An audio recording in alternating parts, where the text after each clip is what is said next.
The oldest president in history to that point, Dwight Eisenhower, is leaving, and the youngest president-elect in our history is coming in.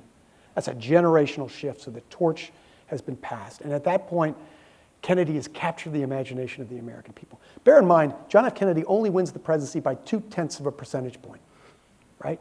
But by the time he's inaugurated and gives that soaring eloquence at his inauguration, the American people are all in on John F. Kennedy. So much so that when he meets the fire of his presidency, so the torch has been passed, but then the fire has yet to come. And the fire comes with the Bay of Pigs and a number of other things that John F. Kennedy simply can't anticipate. But it says something about Kennedy and the American people at that time and our country in another era, that when Kennedy suffers this huge black eye in his presidency with the Bay of Pigs quagmire, where over 100 Cuban nationalists are killed in the incursion of Cuba, and 1,200 are taken captive. And the American people approve of John F. Kennedy to the tune of 83%. Only 5% of Americans disapprove of John F. Kennedy's job approval at that time.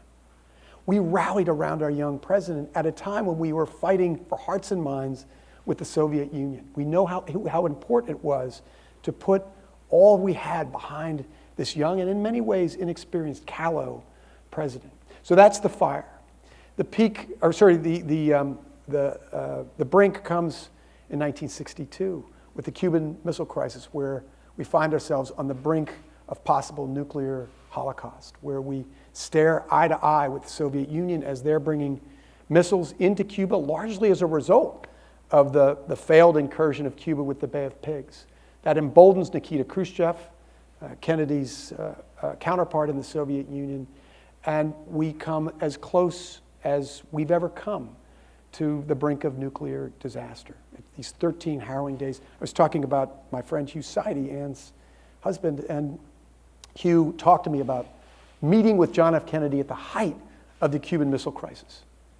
And it was at night, and they ended up, Kennedy and Hugh had a long conversation in the Oval Office. And then Kennedy decides he wants to go skinny dipping, and Hugh says, well, I don't have a suit. And he says, you don't need one. But Hugh leaves the White House that night, goes through those black gates, not knowing whether there's going to be a tomorrow. That's how dark those days were. So that was the brink. And then the peak comes after that in 1963, where Kennedy stands at the peak of his presidency. He has resolved the Cuban Missile Crisis peacefully against all odds. And he gains the esteem of the world. And he's standing at his peak when he is cut down in his prime.